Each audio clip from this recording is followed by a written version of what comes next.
Happy Wednesday, everyone. I am Ann Darda. I am a professional psychic and I'm also a medieval literature professor. I have a couple of announcements before I get to the main video. And so I have my Art of Tarot class tomorrow evening. That's October 23rd from 7 to 8 Eastern Time here in Batavia, New York at the Go Art Gallery. So make sure to sign up on their website. And just another thing is that I have offered and I'm continuing to offer free 15-minute readings for any furloughed or unemployed federal workers. Okay, so you just need to email me to schedule the reading. It is at psychicandarda@gmail.com. Okay. So the video for today is entitled Kings versus No Kings. So my educational background is medieval literature. It's concerning the medieval period, which that includes in both literature and nonfiction.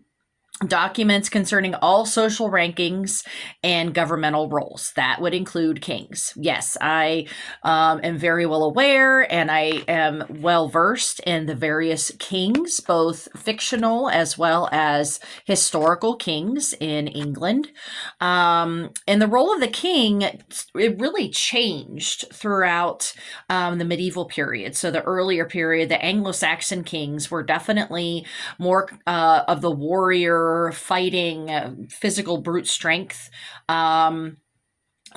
energies of a king to once the French took over the English courts in 1066 in the Battle of Hastings, that the French kings had a very different view of society and how to run things, that they were a lot more diplomatic. They did not physically fight. They instead were intellectual, and they also were very concerned about, connecting with other kings. It was more about diplomacy and your connections with other kings and queens, other countries, things like that. Okay. And they also brought in courtly love and all of that in the different medieval stories and things like that.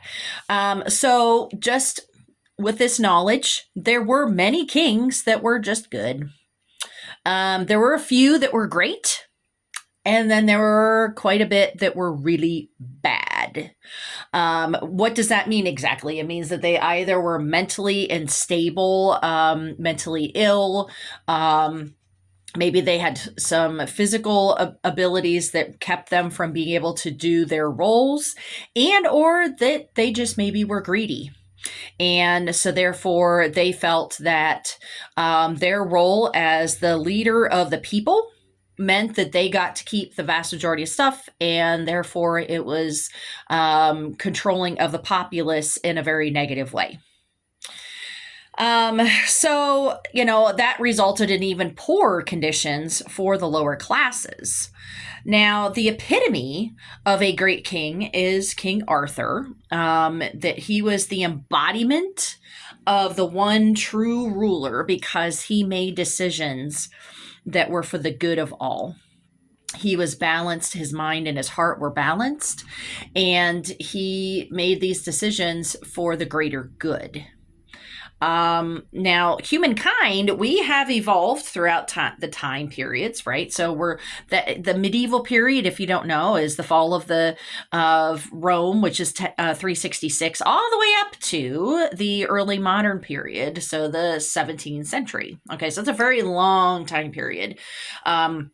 So those changes and roles and things like that definitely played a big part in how government worked.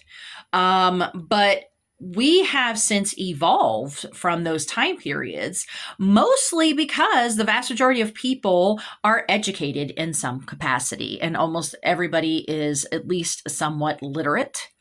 Because during the medieval period, most people were illiterate. They could not read or write. They were not trained in, warfare, diplomacy, any of those things. That was not their function. Their function was just to work. And so now we live in a supposed democracy where we have groups of governing people. If you want to look at, like Parliament, Senate, the House, all of these different bodies of of politicians that are supposed to be coming together for the greater good of everybody.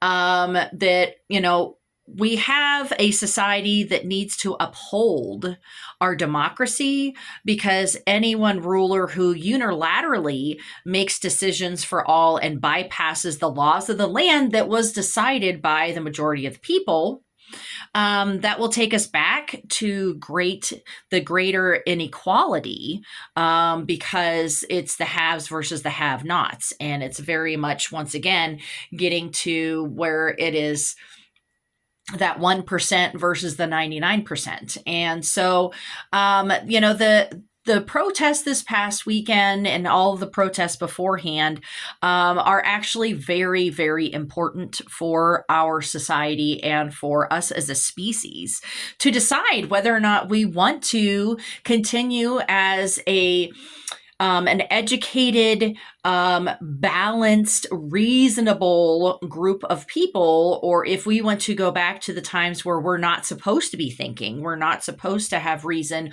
or education or any of those things, and that we will be completely controlled by the ruling class. My great great great grandfather, I have actually 9 different